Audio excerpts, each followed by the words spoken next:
My name is Audrey. I am 33 years old. Last Tuesday, my mother walked into my landscape architecture office in Savannah, Georgia. She did not ask about my daughter. She did not ask how I survived after she disowned me 9 years ago for marrying Malik, a black man.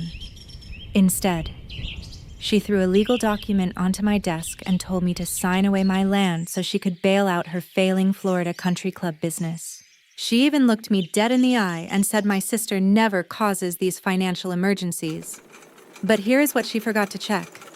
A certified county title deed filed by a man who actually loved me, and a little $15 million federal eco-violation trap she walked right into. It took me 4 quiet documents and exactly 1 boardroom meeting to end her country club empire for good.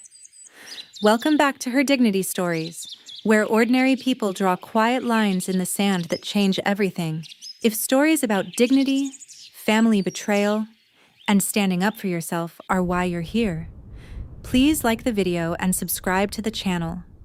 Now grab a warm drink, get comfortable, and let me tell you what happened. It was a wet Tuesday afternoon in Savannah, Georgia. The rain was hitting my office window, leaving long streaks across the mossy glass. I was sitting at my desk, drinking lukewarm black coffee out of a chipped ceramic mug. Then my computer monitor flashed. It was an official email notification from the Collier County Courthouse, a formal electronic summons. I opened the attached PDF, and my stomach did a slow turn. There were 14 pages of loan documents from a private lender in Florida. At the bottom of each page was my signature, except I never signed them. My mother had used a scanned copy of my old signature to DocuSign a $15 million property mortgage. They had put up the entire stretch of coastal mangrove forest that I owned legally as collateral to save their bankrupt golf resort. I sat there staring at the screen for 3 full minutes. The old me would have called my mother screaming. The old me would have demanded to know how she could do this to her own flesh and blood. But I did not pick up the phone. I did not shed a single tear. Instead, I reached over and flipped on my laptop's system call recording software. I opened my heavy oak desk drawer. I bypassed my modern laser measuring tools. I reached all the way to the back and pulled out a heavy brass magnifying glass. It belonged to my grandfather, Arthur. Next to it was his old linen land survey map from 1984. I unrolled the map right over my keyboard. I traced the border of the coastal property with my finger. My mother thought she just stole a useless swamp from me. She thought I was just a quiet girl who plants trees for a living. But she made one fatal error on page 7 of that mortgage filing. She had no idea that my grandfather had embedded a legal tripwire into that exact plot of land. I took a deep breath, saved the court summons to a secure flash drive, and smiled into the empty room. The game was on, and my mother had just given me the home field advantage. To understand why I didn't call my lawyer immediately on Tuesday, you have to look at October 2017. That was the night the Miller family officially erased my name from their lives. We drove down to Naples, Florida, in my beat-up Honda Civic. The air in Naples always smells like manicured lawns and wealthy retirees. I was bringing Malik home to meet my parents for the first time. Malik was a brilliant hydraulic engineer working on the Everglades restoration project. He was wearing his best navy blazer, but his hands were rough from field work in the swamps. He was nervous, holding a bottle of expensive wine he could barely afford. We walked into my parents' mansion inside the gated Miller Country Club. The grand foyer reeked of expensive Cuban cigars and my mother's heavy Chanel perfume. My mother, Evelyn Miller, was standing at the bottom of the curved marble staircase. She was a top-tier luxury real estate broker in Southwest Florida. She looked at Malik's dark skin, and her face went completely rigid. She didn't even look at the wine he offered. She just tucked her manicured hands behind her back. Miller Development does not sell land to people of color, she said. Her voice was low, sharp, and cut through the room like a razor blade. And I will not raise a daughter who drags our club's reputation through the mud. I felt the blood rush to my ears, hot and furious. I looked at my father, Richard Miller, sitting in his leather armchair across the hall. He didn't stand up. He didn't look me in the eye. He just took a slow puff from his cigar and kept staring at the Weather Channel on the television. The local news anchor was talking about a tropical depression heading toward the Gulf. My father pretended the television was the most important thing in the world. His silence was a total agreement with my mother. Then my younger sister, Chloe, walked into the foyer. She was the golden child, a 24-year-old aspiring influencer who never worked a real day in her life. She didn't say hello to us either. She stood near the kitchen door, holding her rose gold iPhone at her chest. She looked at Malik with absolute disgust. I heard a subtle camera click from her phone. A few seconds later, my own phone buzzed in my jacket pocket.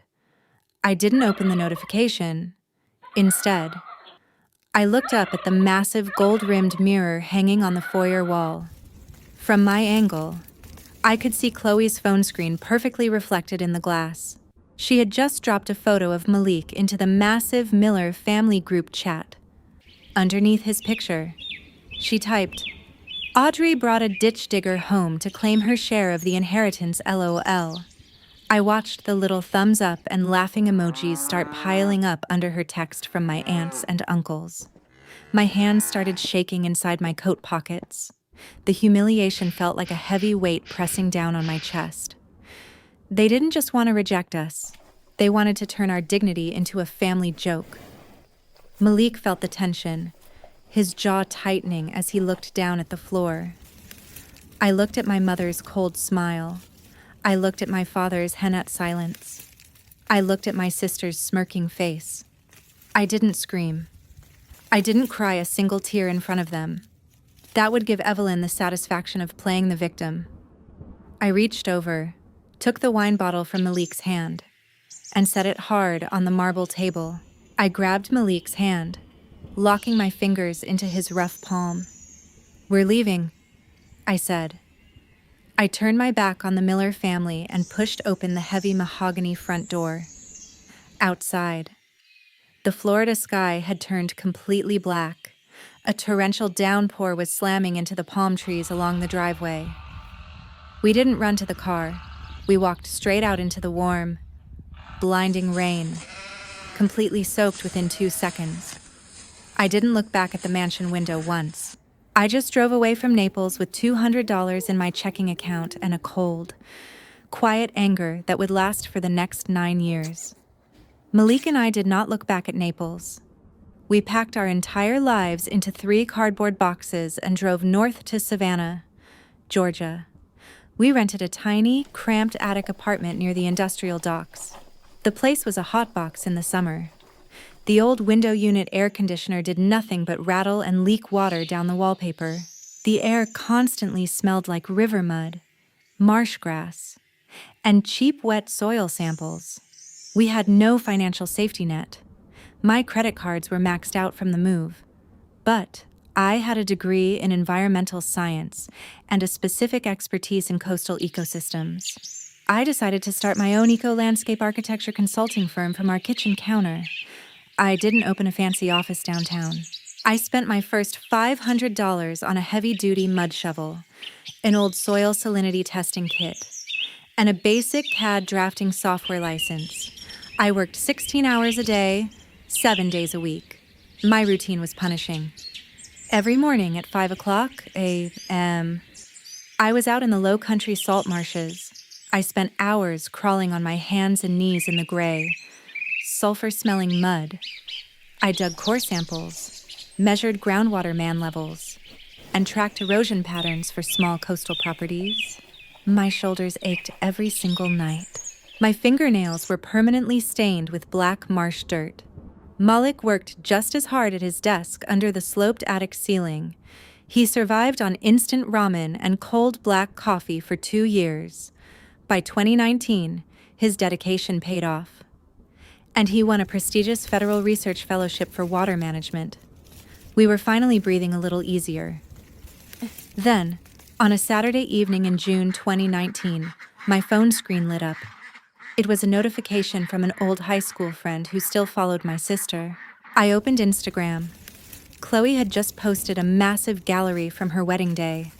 My parents had thrown her a multi-million-dollar ceremony right on the 18th hole of the Miller Country Club. The photos showed white silk tents, ice sculptures, and my mother wearing a massive new diamond necklace. Chloe was standing next to her new husband, a wealthy country club investor. Her caption read, "Only pure heritage values create true sustainability." It was a direct, ugly jab at my marriage to Malik. My mother had liked the post within 2 minutes. My father had left a thumbs-up emoji. The old me would have blocked Chloe immediately to avoid the pain. My heart pounded against my ribs as I stared at my family's smug faces. But I didn't get angry. I didn't delete the app. Instead, I plugged my phone into my desktop computer. I downloaded the high-resolution photo of Chloe's wedding background, specifically focusing on the newly expanded golf course terrain behind her. I saved the image into a secure file on my hard drive. I labeled the folder Background Market Data. I knew something they didn't. My mother's firm had cleared protected coastal wetlands to build that specific 18th hole. They thought nobody was watching. But I was an expert in coastal zoning laws now. I closed Instagram and minimized the wedding photo. I opened a massive 40-page federal bidding portal on my left monitor. It was a U.S. Army Corps of Engineers project for Georgia coastal restoration, a $2 million government contract. I spent the next 6 hours refining my hydraulic calculations and soil analysis report.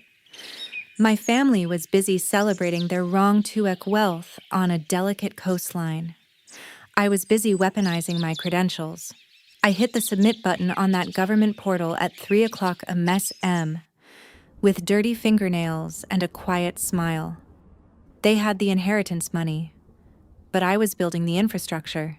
To understand how I became the sole owner of that Florida land, you have to know about my grandfather, Arthur. He wasn't a flashy real estate tycoon like my mother, Evelyn. He was a field biologist and a passionate coastal conservationist who spent 40 years working for the state. In the humid summer of 2016, he called me to a quiet, urgent meeting in Boulder, Colorado. I had to fly out there using my savings from my university research stipend. We met at a dusty, decades-old law firm on Pearl Street, far away from the Florida country club noise. The office smelled like aged cedar panels, old coffee grounds, and heavy stacks of legal parchment. My grandfather was sitting in a worn leather wingback chair, breathing slowly with the help of a small portable oxygen tank. His hands were thin and covered in age spots, but his eyes were sharp as a diamond when he looked at me. He pulled a thick, blue-backed document from a manila folder that had turned yellow at the edges. "Audrey," he said, his voice gravelly but completely firm as he leaned forward. "Your mother and Richard are going to destroy the Southwest Florida coastline if someone doesn't stop them. They only see dollars, luxury condos, and green grass when they look at the ocean. They want to pave over every square inch of the wetlands for their new luxury golf course expansions." He tapped the legal document with his index finger, making a dull thud in the quiet office. "I spent my entire life savings buying up the buffer zone right outside their development line. It is 80 acres of raw, dense mangrove forest that borders the main Gulf Channel. Those trees are the only thing protecting that entire county from Category 5 storm surges and severe erosion." Then he signed the paper right in front of a licensed Colorado notary who stamped it with heavy black ink. He had established an irrevocable land trust to protect the ecosystem permanently.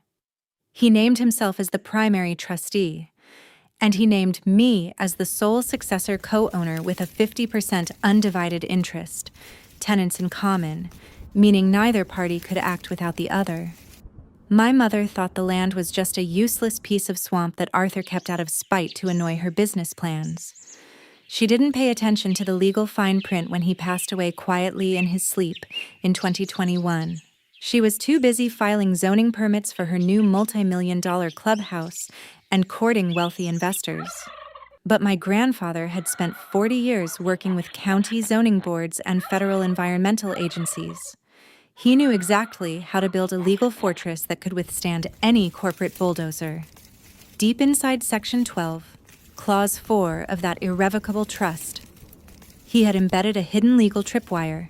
The clause explicitly stated that the mangrove buffer zone could never be sold, leased, or used as mortgage collateral without a verified wet signature from me. A digital DocuSign or an electronic authorization would not clear the title company's underwriting process. If anyone attempted to encumber or alter that buffer zone without my physical ink on paper signature, an automatic local easement restriction was instantly triggered. Under Florida's Coastal Zone Management Act, the entire interior development, the Miller Country Club itself, would instantly lose its legal right to public waterway access. They wouldn't be able to run drainage pipes into the county canal to clear the course after a storm. They wouldn't be able to operate their luxury private marina for their high-end club members. Without that mangrove buffer zone remaining entirely untouched and legally clear, their entire $15 million golf resort would essentially become a landlocked, uninsurable basin of stagnant water. My mother and sister Chloe were completely blind to this reality because they never bothered to read the deed. They didn't hire a real title attorney for their new loan because they thought they could just slide the paperwork through a friendly local bank manager. Back in my Savannah office, the rain was still drumming heavily against the glass. I put down the brass magnifying glass and looked at the old linen survey map. I rubbed the smooth metal handle of the glass, feeling a wave of deep, quiet gratitude wash over me. My grandfather didn't leave me cash, a luxury sports car, or a diamond necklace from Tiffany's. He left me a structural anchor that was designed to hold under extreme pressure. He had engineered a system that trusted my steadiness to protect his life's work and my own future. I reached into my desk organizer and pulled out a fresh black ink pen, testing the ballpoint on a notepad. My mother had used a fake digital click to sign my name on that fraudulent mortgage document on Tuesday, but she was about to find out that the law in Collier County still requires real ink, and a grandfather's protection never expires. The Florida real estate market was hitting a massive breaking point between 2022 and 2024. A severe commercial property insurance crisis was sweeping across the entire coast. Annual premiums for waterfront development skyrocketed by nearly 300% without warning. Then, Hurricane Ian slammed into southwest Florida as a Category 4 storm. The massive storm surge completely TNAPIA the Miller Country Club's infrastructure. The salt water ruined the custom turf on all 18 golf holes, leaving them brown and dead. The high winds ripped the roof off their newly built luxury fitness pavilion. Evelyn's firm was suddenly drowning in millions of dollars of uninsured cleanup and repair costs. To save their business from bankruptcy, they launched a desperate $15 million coastal expansion project. They planned to subdivide the remaining high ground acreage into exclusive waterfront residential lots for cash. But they were completely out of liquid funds to pay the upfront costs for dredging and road construction. Mainstream commercial banks refused to lend to them because of their extreme debt-to-income ratio. So, Evelyn and Richard turned to a high-interest private equity fund based out of Miami. The private equity lenders were ruthless and demanded top-tier collateral before wiring a single dollar. They wanted a first lien mortgage on the entire 80-acre mangrove buffer zone that my grandfather Arthur had left behind. Evelyn figured she could just slide the land into the loan agreement without anyone in the family noticing. She assumed I was too busy with my life in Georgia to check the Collier County Public Registry records. But a multi-million-dollar private equity fund does not close a high-stakes deal on a handshake. Their legal team initiated a rigorous corporate due diligence process before funding. They ordered an independent, deep-dive title search report on the 80 acres of coastal wetlands. And that is when the entire machine ground to a screeching halt. The underwriter's software flagged a major title block on the property. The deed was not clean. The system showed two legal owners, Diane Patricia Grant and Audrey Elizabeth Grant, as tenants in common. The title report was completely clouded by my name. The Miami fund managers refused to release the money until my signature was accounted for. That was when my family panicked. Instead of calling me to negotiate like honest people, Evelyn made a criminal choice. She pulled up an old digital copy of my signature from a 2021 vehicle lease agreement we had shared. She used a basic software program to crop the image and convert it into an electronic DocuSign stamp. She attached that fake digital signature to a power of attorney form. She used that fraudulent form to clear the initial title check at a small, friendly local bank. But the private equity fund's underwriters used a much more advanced auditing system. They realized the electronic certificate code on the DocuSign did not match my current legal identity records. They realized the power of attorney had been backdated to 2021 to look legitimate. They realized they were looking at an active case of real estate fraud worth $15 million. The private equity lawyers immediately drafted a formal electronic court summons. And that was the exact document that landed in my Savannah email inbox on Tuesday afternoon. My mother had backed herself into a legal corner, and she used my name to build her trap. Think about this for a second. If you discovered your own mother had forged your signature on a $15 million high-stakes liability loan, what would you do? Would you call the police immediately and have her arrested? Or would you wait, keep quiet, and let the financial system destroy her business for you? Drop a comment below and tell me how you would handle this level of family betrayal. If you believe that a person has every right to protect their name and dignity from their own toxic family, hit the like button right now and subscribe to the channel. Your support helps keep these real stories alive, and it ensures that justice gets delivered. Now, let me tell you how I chose to handle my mother's desperation. I closed the PDF summons and looked at the date on my calendar. It was December 3rd. The closing date for their private equity loan was scheduled for December 26th. That gave me exactly 23 days to let the system work.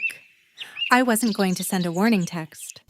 I was going to let the numbers do the talking. I opened my email and began drafting a direct message to the private equity fund's lead title attorney in Miami. My family thought they were running a brilliant corporate play around my absence. But they were about to find out that a structural engineer knows exactly which column to pull to make the whole house collapse. My office in Savannah always smelled like cool eucalyptus oil and fresh blueprints. It was my quiet sanctuary away from the chaos of the business world. Then, on December 5th, the heavy glass door swung open without a warning chime. Evelyn Miller walked into my workspace.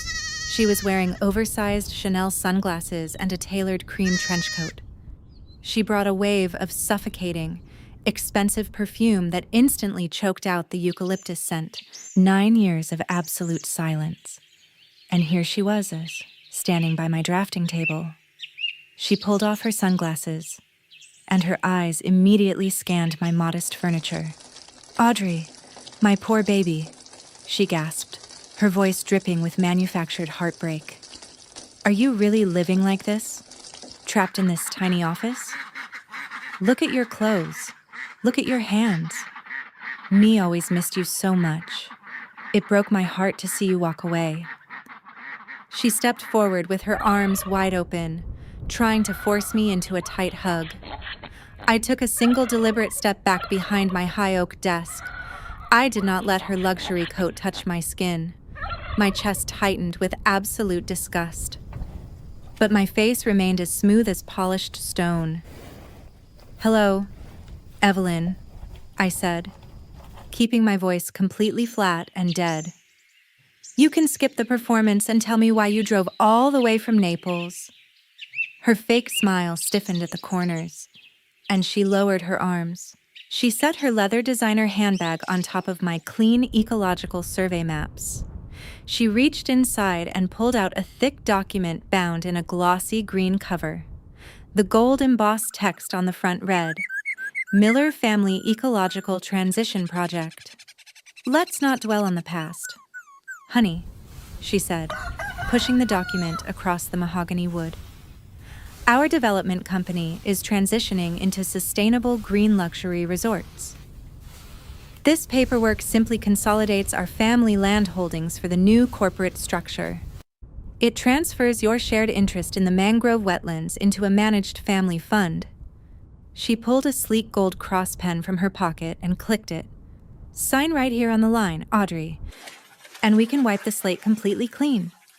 You can move back to Naples, leave this muddy field work behind, and be a proud Miller again." I looked down at the paper. Then I looked at my mother's hands. Her fingers were pristine, perfectly manicured, and had never touched a single ounce of real earth. Yet those exact clean hands had used a cropped digital stamp to forge my legal identity on a $15 million liability loan just days ago. She thought she was being a master manipulator. She thought she could wave a fancy family title in my face and make me disappear. The sheer audacity of her presence made me want to laugh out loud, but I didn't raise my voice. I didn't let her see a single spark of anger in my eyes. I just leaned forward, pressed my palms flat against my desk, and smiled a very soft, chilling smile. "No, thank you," I said, sliding the gold pen right back to her side of the table. "I like the mud, and I'm definitely keeping my grandfather's trees." Her eyes went completely dark, and the loving mother mask dropped instantly. If you are waiting for the exact moment this quiet standoff turns into a legal bloodbath, you need to click the subscribe button right now. Don't let people like Evelyn control the narrative of your life just because they have a bigger bank account. Subscribe to the channel and step right into the legal war room with me. Because my mother had no idea I already had the private equity summons in my database. "You're making a terrible mistake, Audrey," she hissed, her voice dropping down to a threatening whisper. "Without this signature, you are nothing but a stubborn girl with a bankrupt name. We will find a way around you. We always do." I picked up her expensive handbag and handed it back to her across the desk. "The closing date is December 26th, right?" I asked her quietly. She froze, her manicured fingers tightening around her purse straps as she stared at me in shock. "Have a safe drive back to Florida.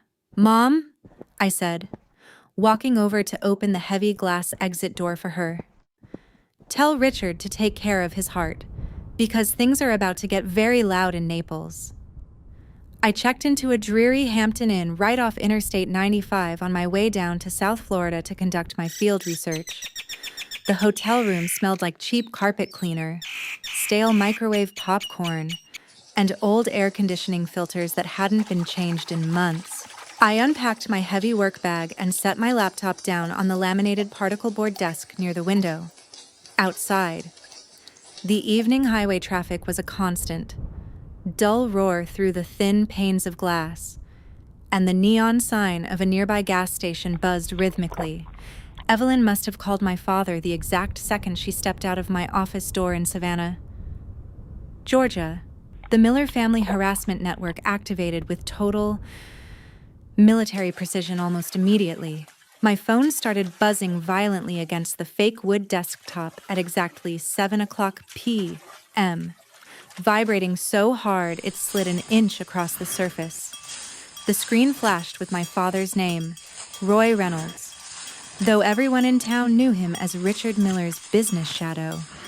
I picked it up on the fourth ring, slid the bar to answer, but did not say a single word into the receiver. "Audrey, please, you have to listen to me." My father gasped into the line, his voice shaking with a weak, highly theatrical tremor that he always used when he wanted to avoid an argument. My chest is so incredibly tight right now. Honey, and I can barely get a full breath in. The doctors at the clinic told me just last week that the stress from this country club expansion debt is going to kill me if we don't resolve it. Your mother is doing everything she can to save our legacy. So please just sign those transition papers for her so I can make it through this month alive. I sat on the edge of the polyester bedspread and listened to his heavy, forced breathing through the speaker for 5 seconds. I didn't panic because I knew his baseline medical data.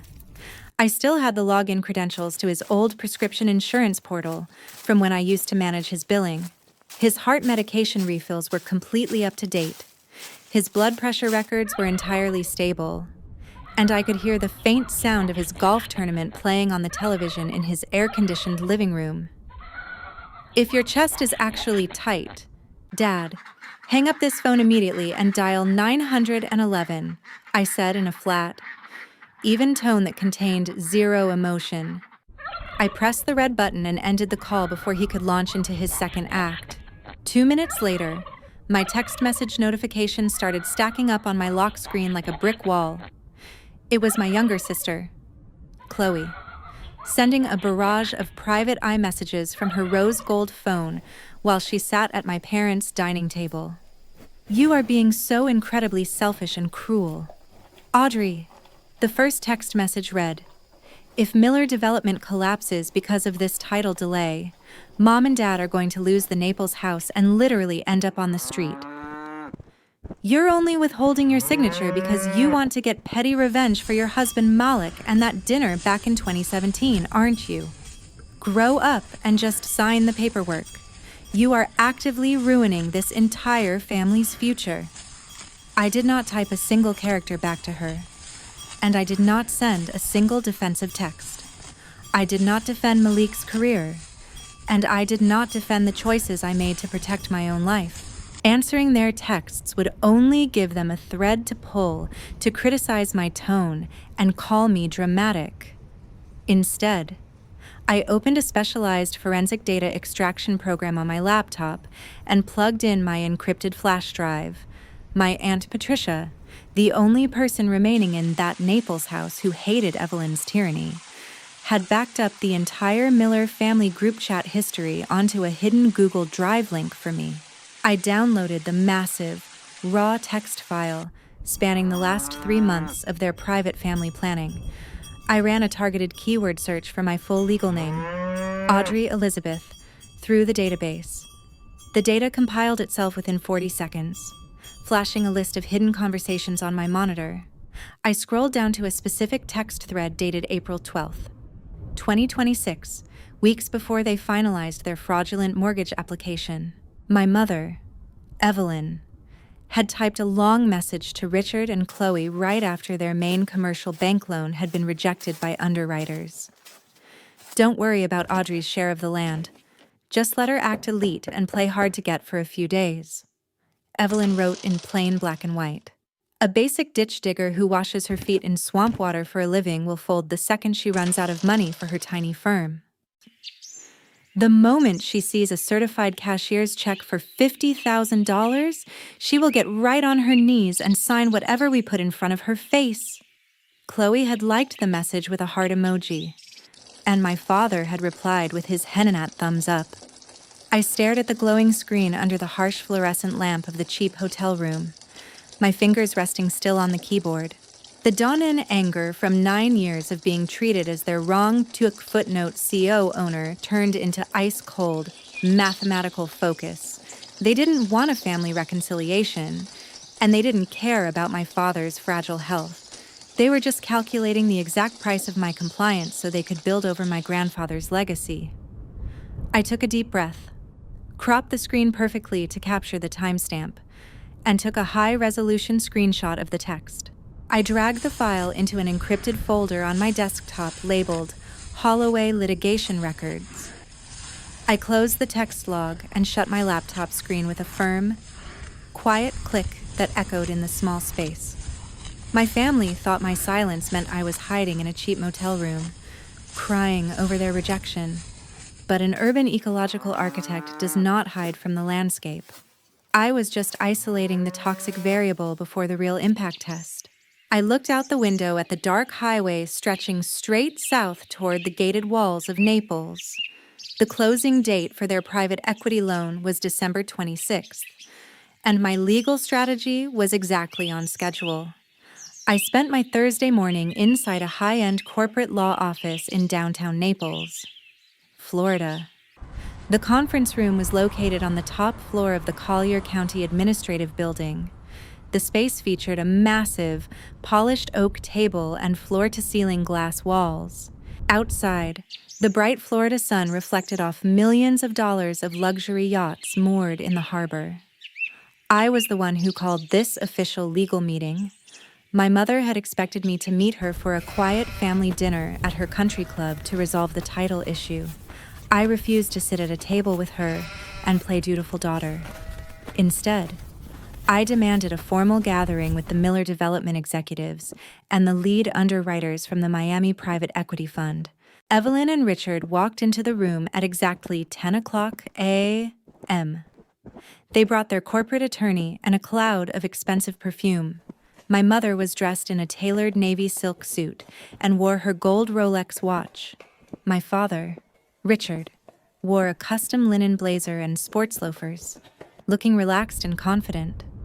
Chloe followed right behind them, wearing a designer dress and holding an iced Starbucks latte. She looked at my plain, unbranded charcoal blazer and scuffed leather flats with a look of pure pity. She smiled smugly at her husband as if I were just a broke relative begging for a handout.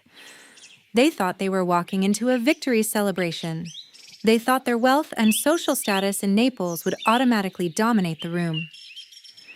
The lead fund manager from Miami, a sharp man named Marcus Vane, cleared his throat and opened his laptop. "Thank you all for coming," Marcus said, looking at the clouded title documents on his screen. "We need to clear the ownership dispute regarding the 80-acre mangrove tract before we can fund the $15 million expansion loan." Evelyn leaned forward immediately, flashing her most practiced, professional real estate smile. "Thank you, Marcus," my mother said, her voice dripping with artificial warmth and maternal condescension. "There is no real dispute here, just a minor communication breakdown.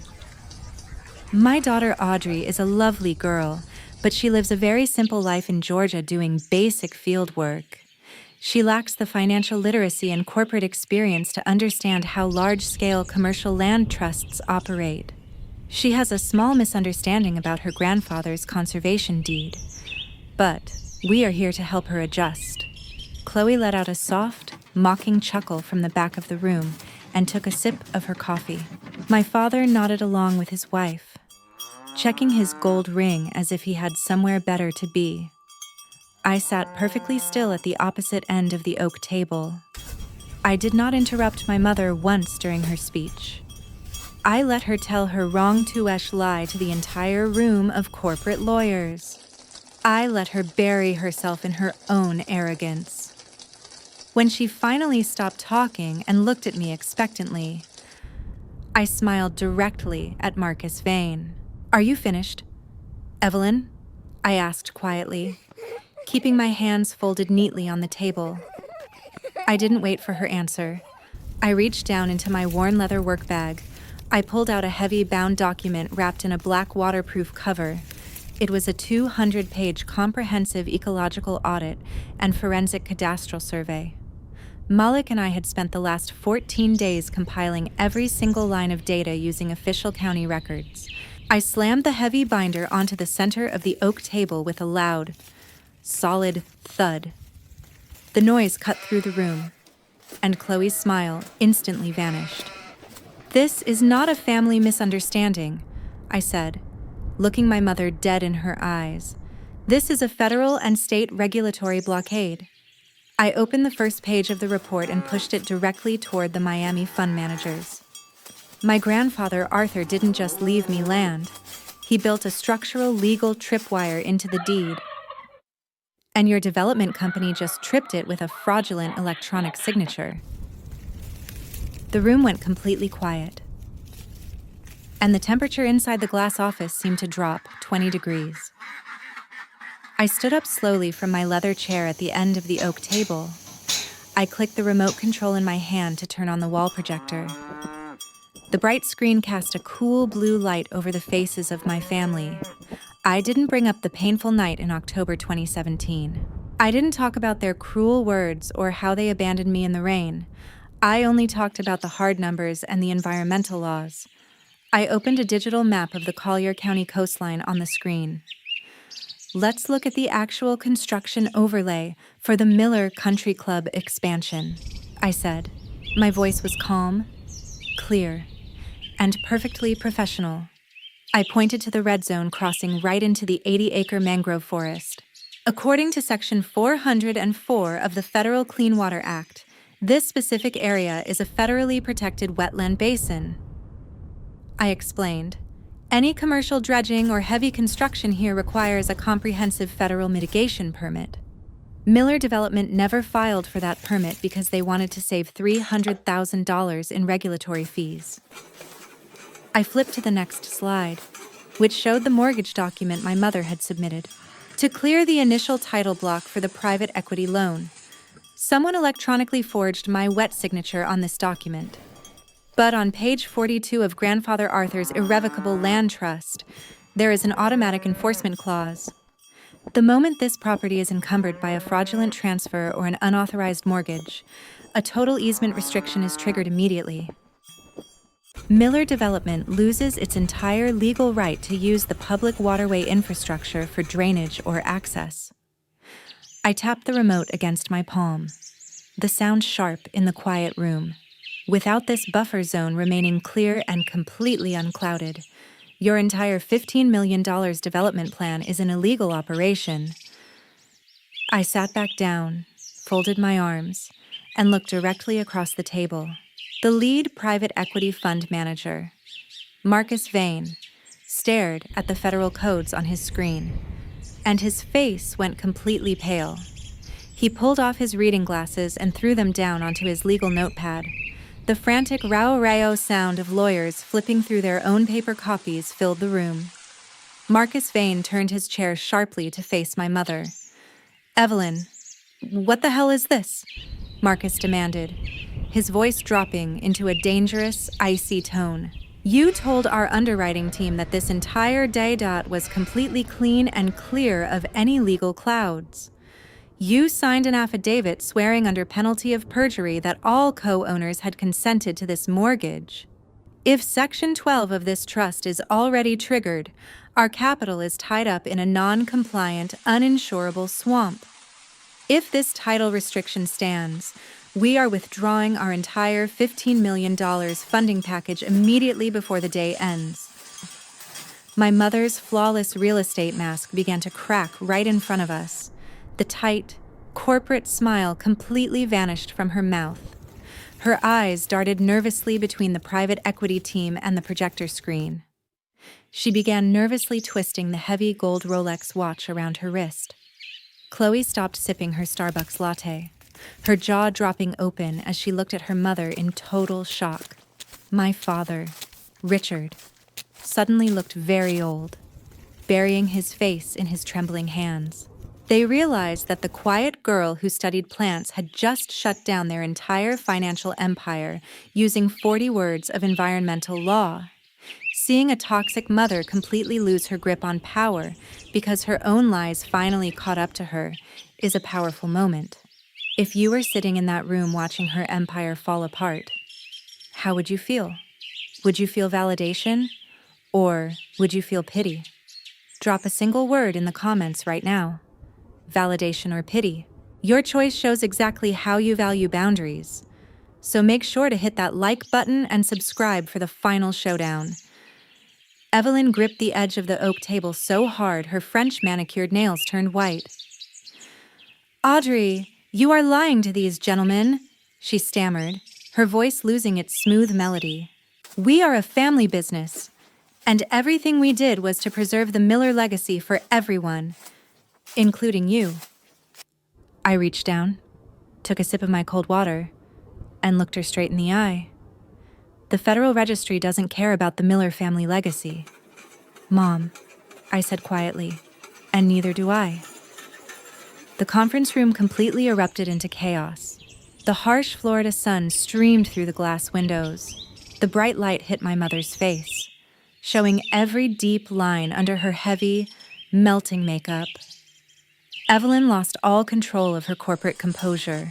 She stood up so fast her leather chair slammed back against the drywall with a loud bang.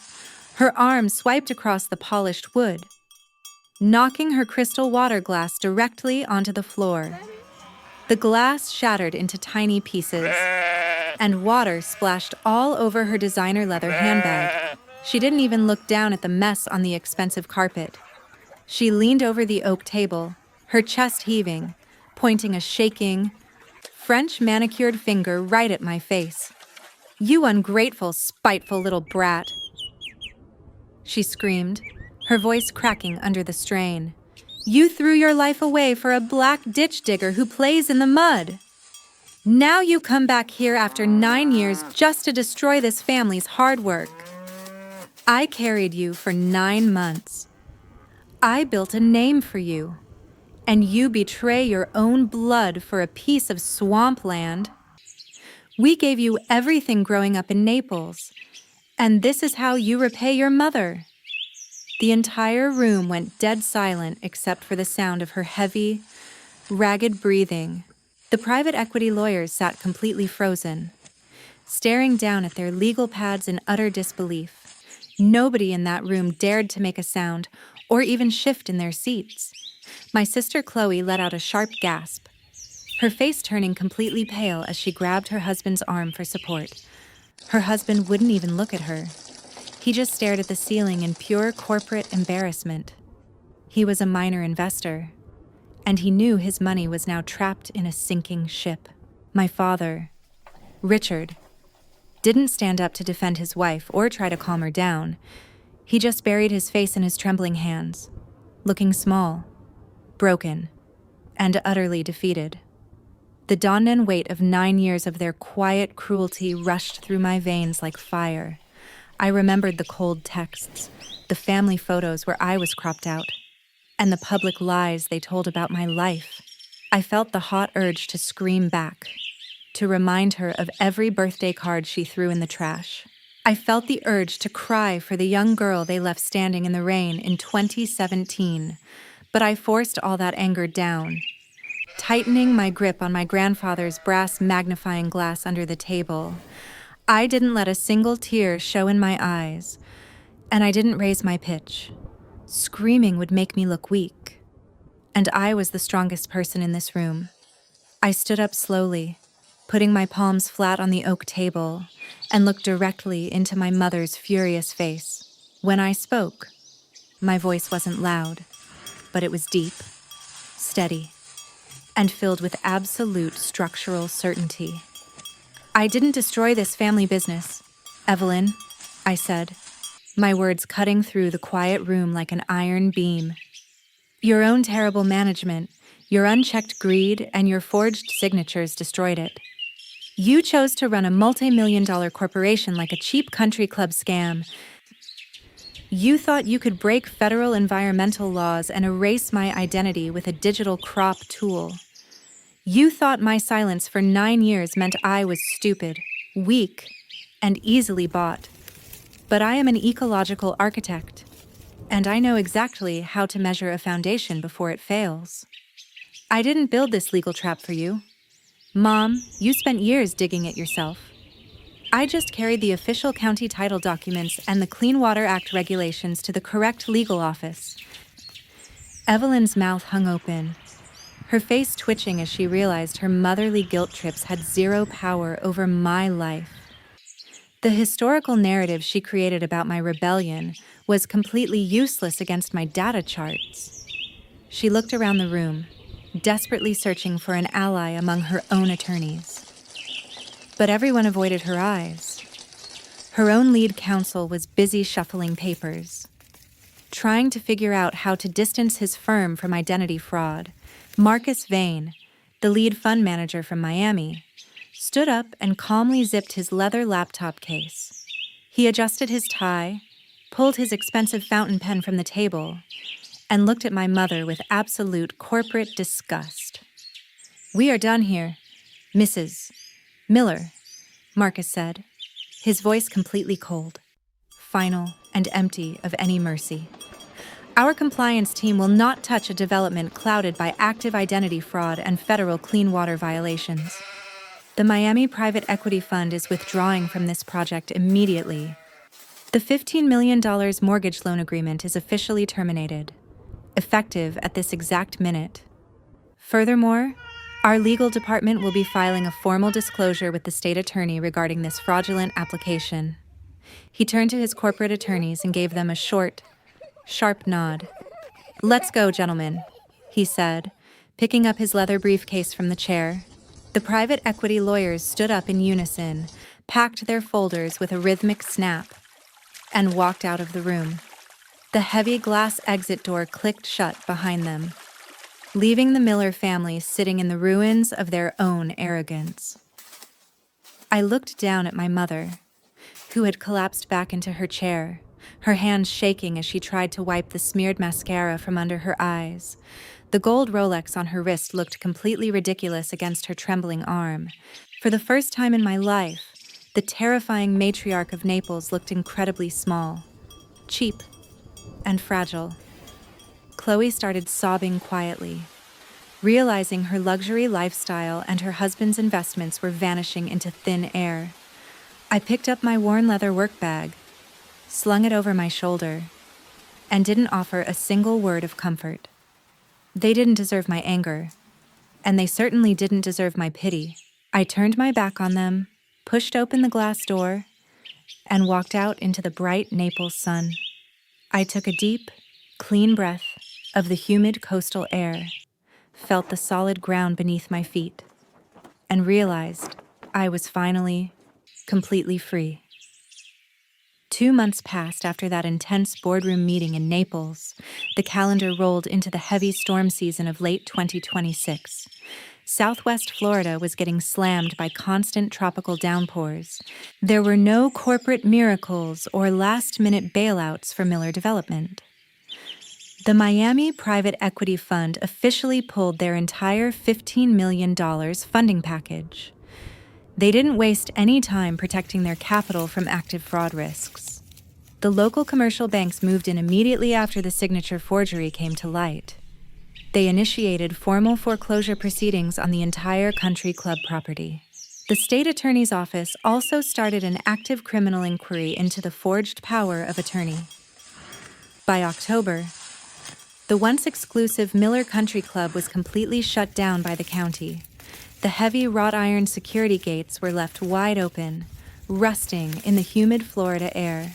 The pristine, custom turf golf course was completely abandoned to the elements. Wild weeds and thick crabgrass grew knee-high over the famous 18th hole. The luxury fitness pavilion stood half-finished, covered in cheap blue tarps that flapped in the wind. The wealthy members moved their memberships to other clubs down the coast to avoid the scandal. My family's social standing in Naples evaporated within a matter of weeks. My younger sister, Chloe, faced the hardest reality check of her life. Her husband's investment portfolio was completely wiped out by the corporate collapse. She had to surrender the lease on her luxury Mercedes SUV because they couldn't make the payments. She packed up her designer clothes and moved into a cramped 2-bedroom rental apartment in Fort Myers. She was seen filling out an application for a basic sales associate job at a local department store. The influencer lifestyle she built on a hollow foundation was totally gone. My mother, Evelyn, completely retreated from the public eye.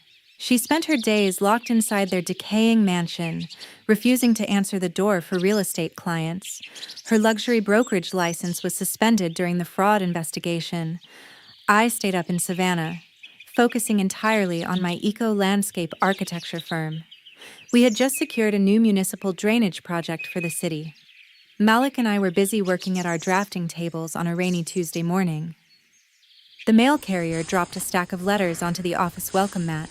Among the utility bills and blueprints, there was a small, plain white envelope, It had a handwritten address with a Naples, Florida postmark.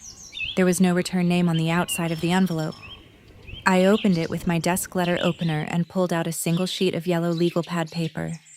The handwriting belonged to my father, Roy Reynolds, writing from his dark office. There was no defensive letter inside from Evelyn Miller. She still refused to acknowledge her crimes or her cruelty towards me, but my father had typed out a separate legal document and attached it to his note. It was a certified quitclaim deed, formally stamped by a Florida notary public. Audrey, your mother is completely broken, and the banks are taking the resort. My father wrote, but before the corporate attorneys freeze everything, I used my remaining executive power to clear the title. I have officially signed over 100% of the mangrove forest buffer zone to your name. It belongs entirely to you and your grandfather's irrevocable trust now. Evelyn doesn't know I did this, and honestly, I don't care anymore. I am so deeply sorry for my hen-that silence over the last 9 years. Audrey, my choice to sit in that armchair and say nothing was a heavy brick pressing down on your life. I watched your mother erase you, and my silence made me just as guilty as her. You were the strongest one among us, and you built your own foundation in the mud. Please protect your grandfather's trees, because we ruined everything else in Naples. I sat there in the quiet office, holding the yellow paper in my hands. The rain was tapping softly against my window glass. I felt a slight pang of sadness for the broken old man sitting in that dark Naples house. But mostly, I felt an overwhelming wave of clean, honest relief. The long legal battle was finally finished. The system had delivered a completely song-pang settlement without a single shout. I didn't pick up the phone to call him, and I didn't text Chloe. Reconciliation wasn't possible after 9 years of systemic betrayal and exploitation. But I could accept the peace they were finally forced to give me. I carefully folded the yellow note and the quitclaim deed into neat thirds. I walked over to my filing cabinet and opened the bottom drawer. I took out my grandfather Arthur's old wooden surveyor box. I placed the papers right next to his old brass magnifying glass. I closed the box with a quiet, solid snap. The Miller family had spent a decade trying to turn my dignity into a footnote, but the hard numbers had cleared the ledger for good.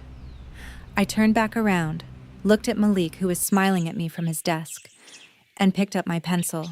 The land was ours. Our name was clean, and the future was entirely ours to design. The sun was setting over the Savannah coastline, painting the sky in deep shades of orange and purple. The Atlantic tide was moving in slowly, splashing gently against the thick, tangled roots of the mangrove trees. I walked along the cedar wooden boardwalk that my own ecological architecture firm had designed and built last year. Malik was walking right beside me, holding our 7-year-old daughter Maya by her hand. She was wearing a little pink windbreaker, laughing as she tried to spot tiny crabs hiding in the salt marsh mud. We spent the entire afternoon finalizing the paperwork for the Arthur Miller Conservation Foundation. I took every single dollar from my grandfather's cleared trust fund and deposited it into a permanent educational endowment. The fund now provides full 4-year scholarships for minority students pursuing degrees in coastal ecology and climate science at Florida universities. It felt incredibly right to use the money my family tried to steal to build something that would protect the very coast they tried to destroy. As we walked toward the beach overlook, my phone buzzed inside my jacket pocket. I pulled it out, expecting a message from a client or a project contractor. Instead, a professional notification flashed across the screen from my company's official LinkedIn database. The automated system log showed a new profile search and a digital follow request. Chloe Miller, my younger sister, had typed my full legal name into her search bar from her small rental apartment in Fort Myers. She had spent the last hour clicking through my corporate portfolio, viewing my government contracts, and looking at our staff photos. She didn't send a personal message, and she didn't leave a comment. She just clicked the blue follow button to quietly watch the life I built without them. A year ago, a notification like that would have made my hands shake with anger or anxiety. I would have felt the urge to hit the block button immediately to shut her out of my world. But I didn't feel angry, and I didn't feel vindicated. I didn't block her account, and I certainly didn't send a message back. I simply closed the app, slid the phone deep into my pocket, and let the screen go completely dark. Some silences do not need an explanation, and some doors do not need to be slammed. They just remain closed. I reached out and wrapped my fingers around Malik's rough, calloused palm, locking my hand into his. We stood at the edge of the water, watching our daughter run across the wet sand as the first stars appeared over the ocean. The most expensive thing I own today isn't a luxury real estate portfolio, a country club title, or a designer handbag. It is the absolute, unshakable peace of mind that no member of the Miller family can ever buy, borrow, or manipulate again. I want to speak directly to the older folks listening to my voice right now. If you are sitting at a family table where your kindness is treated as a blank check, please listen to me carefully. If your adult children or your siblings only call you when their bank accounts are empty or when they need a scapegoat for their failures, you are allowed to stand up. Bloodline is an accident of birth, but family is a choice made on purpose every single day. You do not owe your peace of mind, your retirement savings, or your basic human dignity to people who only value you for your signature on a document. Setting a boundary with a toxic relative does not make you an ungrateful person. It makes you a guardian of your own life. Do not let them turn your hard work into their footnote. Stand your ground, protect your peace, and remember that your name belongs entirely to you. Thank you for staying with me until the very end of my journey. If this story reminded you that you have the right to say no out loud, please take a moment to share it with someone who needs strength today. We have an entire playlist of real, unfiltered stories right here on the channel about ordinary people who drew lines in the sand and won. Click on the next video on your screen right now to keep watching and learning how to protect your peace from toxic family dynamics. In our next episode, I am going to share an incredible story about an elderly veteran whose son tried to secretly move him into a nursing home to sell his historic family farm. You will not want to miss the massive legal trap that old soldier set using his old military estate documents to protect his legacy. Hit that subscribe button right now so you don't miss it when it drops. And I will see you in the next story.